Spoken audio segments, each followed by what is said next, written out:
Hello बच्चों, कैसे हो? आई होप कि आप सब अच्छे होंगे। साथ ही साथ उम्मीद करता हूँ कि आप अच्छे से तैयारी कर रहे होगे एग्ज़ाम्स की। तो ये स्पेशल वीडियो मैंने आप लोगों के लिए बनाया है, खासकर 10th 11th और 12th या जो बच्चे फाइनल एग्ज़ाम्स में या बोर्ड एग्ज़ाम में प्रिपेयर अपीयर हो रहे हैं। उन्हें थोड़ी सी प्रॉब्लम आती है कि सर क्वेश्चन पेपर कैसे अटैम्प्ट करें सो दैट हम अच्छे मार्क्स ले सकें। तो उन बच्चों के लिए थोड़ा सा ये हेल्प करने की कोशिश है कि वो बच्चे थोड़ा ध्यान से देखें कैसे पेपर अटेम्प्ट करना है। ये वीडियो स्पेशल है सभी स्टूडेंट्स के लिए। सो हम स्टार्ट करते हैं कि सबसे पहले इस टॉपिक को हम जो डिस्कस करना चाहेंगे उस टॉपिक का नाम है tips to attempt the physics question paper in final exam और बोर्ड एग्जाम। मतलब हम क्या किन किन चीज़ों का हमें ध्यान रखना चाहिए जब हम बोर्ड का एग्जाम में अपीयर होते हैं या हम उस एग्जाम्स को रिटर्न राइट कर रहे होते हैं, तो क्या क्या दिक्कत आती है। सबसे पहले बच्चा आपको ध्यान रखना है कि जो फर्स्ट पॉइंट है, हमें उस चीज को, उस क्वेश्चन पेपर को अच्छे से रीड करना है। एग्जाम स्टार्ट होने से पहले हमें कुछ टाइम दिया जाता है, 5 मिनट 10 मिनट या 15 minute according to different states, कि आप अपना क्वेश्चन पेपर अभी पढ़ सकते हो पर आपने स्टार्ट नहीं करना है। तो आपने उस टाइम को अच्छे से यूटिलाइज करना है कि जब आपको रीडिंग का टाइम दिया गया है, आपने उस पेपर को अच्छे से रीड करना है कि किस सेक्शन से कौन से क्वेश्चन करने हैं, कितने करने हैं। जैसे 1 मार्क्स वाले हैं, 2 मार्क्स, 4 मार्क्स या 3 मार्क्स, 5 मार्क्स, जो आपको अच्छा लगता है। तो उस रीडिंग टाइम के दौरान सबसे पहले आपको पेपर को अच्छे से पढ़ना है। कुछ लगेगा क्वेश्चन समझ नहीं आ रहे हैं, फिर आपको एक बार, दो बार, 3 बार क्वेश्चन को पढ़ोगे तो आपको लगेगा कि हाँ, अब सब कुछ समझ में आना स्टार्ट हो गया है। उसके बाद फिर आपको क्या करना है कि आपको सेकंड जो पॉइंट है, क्या, मेक चॉइस सेक्शन वाइज। हमें ना चॉइस बनानी होती है सेक्शन वाइज। जैसे सेक्शन ए 1 मार्क्स का होता है, सेक्शन बी है 2 मार्क्स का, ऐसा section C and D according to marks level. So सबसे पहले हमें ये चॉइस बनानी होती है कि हमें कौन से क्वेश्चन अच्छे से आते हैं। जो क्वेश्चन आपको अच्छे से आते हैं उसको पहले टिक कर लो और फिर आप कॉन्फिडेंटली उसको अच्छे से लिखना स्टार्ट करो। कहते हैं ना कि first impression the last impression. तो आप इस तरह से करते करते करते पेपर को स्टार्ट करो। नेक्स्ट जो हमें ध्यान रखना होता है कि वो हमें मेन ध्यान रखना है कि टाइम को भी साथ साथ मैनेज करना है, जो हमारा थर्ड पॉइंट है।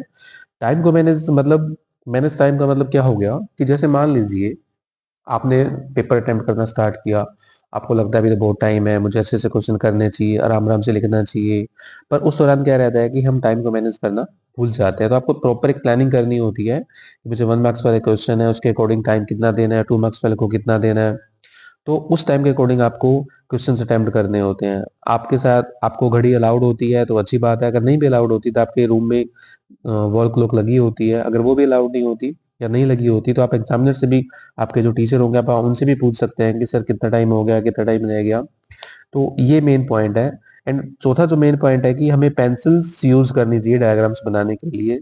खासकर 10th और 12th जो रे डायग्राम्स आते हैं बच्चों ऑप्टिक्स में, हम लोग रे डायग्राम जब बनाते हैं तो एक अच्छे से हम आइडिया नहीं लगा पाते कि किस पॉइंट को, किस रे को कहाँ मिलाना है, कैसे मिलाना है। तो ये चीज हमें थोड़ा सा ध्यान रखना पड़ता है। अगर आप सपोज पेन यूज कर लोगे तो रे डायग्राम से बनाओगे, फिर आप उसको कटिंग करोगे, रे अच्छे से नहीं मिल पाएगी। अगर आप पेंसिल यूज करते हो तो इरेजर से आप अच्छे से उसको इरेज करके दोबारा से अटेम्प्ट कर सकते हो, दोबारा बना सकते हो। ठीक है बच्चा। उसके बाद हमें और जो मेन चीज ध्यान रखनी है कि हमें क्या ध्यान रखना है। नेक्स्ट हमारे जो मेन फोकस पॉइंट्स रहेंगे, सबसे पहले जो मोस्टली और सबसे इंपॉर्टेंट है कि मैंने बार बार आपको क्लास में भी बताया है कि आंसर्स को अकॉर्डिंग टू मार्क्स अटेम्प्ट करना है। जैसे 1 मार्क्स क्वेश्चन है तो अब जस्ट 1 वर्ड्स और 2 वर्ड्स ही एक्सपेक्टेड है या डिफाइन है, डेफिनेशन है, अकॉर्डिंग टू मार्क्स आपको अटेम्प्ट करना है। सबसे मोर इंपॉर्टेंट थिंग जो मैं आपको बार बार बताता हूँ कि बेटा कीवर्ड जरूर लिखना है। कीवर्ड आपको पता है कि क्या keyword, like white white stars twinkle या और भी एक दो चीजें होती है, तो you have to answer just. आपने ये वर्ड जरूर लिखना है कि ड्यू टू एटमॉस्फेरिक रिफ्लेक्शन। कहानियां नहीं बनानी है, 2 मार्क्स का है, 3 मार्क्स का है, आपको प्रॉपर वर्ड्स डिसाइड होने चाहिए कि आपको किस लेवल के अकॉर्डिंग, किस मार्क्स के अकॉर्डिंग आप क्वेश्चंस अटेम्प्ट करने हैं। एंड जो हमारा छठा मेन इंपॉर्टेंट पॉइंट है कि derive concepts properly. Means drive concept का कंसेप्ट क्या है कि जैसे मान लो आपने कोई डेरिवेशन करना है तो उसका थोड़ा सा इंट्रोडक्शन दो स्टार्टिंग में, और फिर करते करते आप उसको लास्ट कंक्लूजन तक पहुंच जाओ। इसमें एक चीज और ध्यान रखनी है, अगर मान लो आप करते करते कुछ स्टेप्स भूल जाते हैं तो पैनिक नहीं होना है। आप जस्ट इक्वेशंस लिखो, उसके बाद थोड़ा बहुत मैथमेटिक्स लिखो और लास्ट में आप कंक्लूजन पे पहुंच जाओ, अगर आप बीच में स्टेप भूल जाते हो तो। Because in physics exam we are not there to attempt your to check your mathematical knowledge. We have to just check your physics concept. So आप अगर आप क्वेश्चन आंसर कुछ इक्वेशंस भूल जाते हो तब लास्ट में कंक्लूजन में पहुंच जाओ। और और ये चीज ध्यान रखना, जब आप कंक्लूजन में पहुंच जाते हो तो उसको एक हाईलाइट मींस बॉक्स के अंदर बंद कर दो, सो दैट लगे कि हाँ आपने क्वेश्चन अच्छे से अटेम्प्ट किया है और आपको पता है कि मेरा जो कंक्लूजन है वो डेरिवेशन का कहाँ पर आके रुका है। जो सातवां जो एक और इम्पोर्टेंट पॉइंट है कि न्यूमेरिकल्स से हमें मोस्टली खासकर बच्चों को फिजिक्स में डर लगता है कि सर न्यूमेरिकल्स क्या पता कहाँ से कैसा आ जाए, इसको कैसे अटेम्प्ट करें। तो इसके कुछ बेसिक्स हैं बेटा। न्यूमेरिकल प्रॉब्लम से सबसे पहले पैनिक नहीं होना है। आपको सबसे पहले मैंने बार बार बताया गिवन, आपको न्यूमेरिकल में क्या क्या गिवन लिया गया है, गिवन दिया गया उसको लिख लो प्रॉपर। एंड फिर आप एक रिलेट करने की कोशिश करो कि जो जो गिवन है उन सबको मिला करके एक फॉर्मूला कैसे बनता है। कीवर्ड से आपको पता लग जाएगा कि वो जो न्यूमेरिकल है कौन से चैप्टर का है। फिर एक थोड़ा सा रिवाइज करो कि उस यूनिट्स में कौन कौन से फॉर्मूले यूज हो रहे हैं, हम इसको कैसे रिलेट कर सकते हैं। तो ये सब लिख दो। फॉर्मूला जरूर लिखना है, अगर आप कुछ नहीं लिख पाते हो तो फॉर्मूला लिख दो, गिवन लिख दो।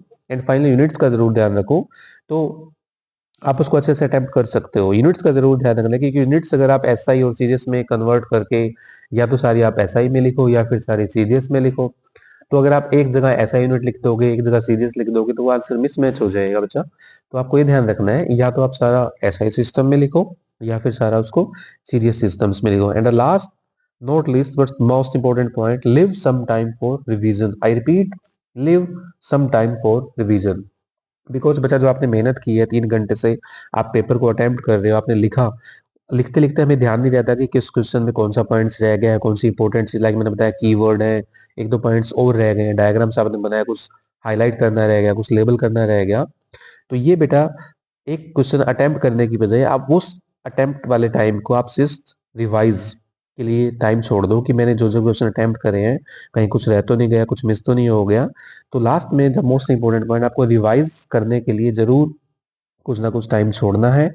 एंड अकॉर्डिंग टू मी ये बेटा कुछ मेन इंपॉर्टेंट पॉइंट्स है जो आपके लिए इंपॉर्टेंट रहेंगे क्वेश्चन पेपर को अटेम्प्ट कैसे करना है। And I hope you will do your best and you will get good marks and all the best for your exam बेटा। Thank you.